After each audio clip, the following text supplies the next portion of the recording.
চাওক কি চুঙা পিঠা আজি গিফ্ট পালোঁ দেই।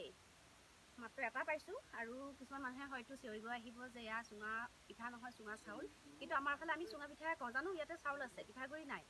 পিঠাগুড়ি থকাটোৰ ভিতৰত চুঙা পিঠা বুলি কয় কিছুমানে, আৰু আমি চাউল দিওঁ সেইটোকো চুঙা পিঠাই কওঁ। চুঙা চাউল নকওঁ কিন্তু, কাৰণ মোৰ জন্ম মঙলদৈত, আমাৰ দৰং ডিষ্ট্ৰিক্ট। আমাৰ ফালে চুঙা পিঠা বুলিয়ে কওঁ, যিটো চাউল ভৰাওঁ।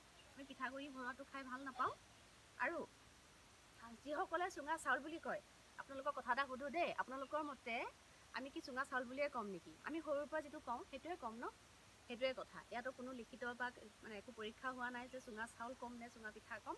যিসকলে ক'ব আহিব বা চিঞৰিব আহিব চুঙা চাউল বুলি, চুঙা পিঠা নহয়। কাৰণ মোৰ আগৰ এটা ভিডিঅ'ত, যোৱা বছৰ কিবা এটা ভিডিঅ' দিওঁতে বহুতে চিঞৰিব আহিছিলে, মানে এয়া চুঙা পিঠা নহয় চুঙা চাউল, ইমান কিবা কিবি বহুত জ্ঞান দিব আহিছিলে। সেইকাৰণে আজি একদম ক্লিয়াৰকৈ কৈছোঁ। আৰু এইবাৰ আমি একো কৰিব নাপায়, মাৰ এবছৰ যিহেতু হোৱা নাই সেইকাৰণে। কিন্তু আমি গিফ্ট পালোঁ, কাৰোবাৰ উপহাৰ পালে এনেও ভাল লাগে। আৰু বিহুৰ আগতে এইটো খাম। বহুত বছৰ হ'ল চুঙা পিঠা খোৱা নাই জানো। মই আজি কিমান বছৰ হ'ল জানানে? কিমান বছৰ হ'ল মই নিজেই নাজানো আজি কিমান বছৰ হ'ল চুঙা পিঠা খোৱা নাই। খাম আৰু এয়া কালি খাম, দৈৰ লগত খাম। দৈ আৰু চুৰা, মানে মঙলদৈৰ যিটো জুলীয়া গুড় আমি চুৰা বুলি কওঁ, তাৰ লগত খাম।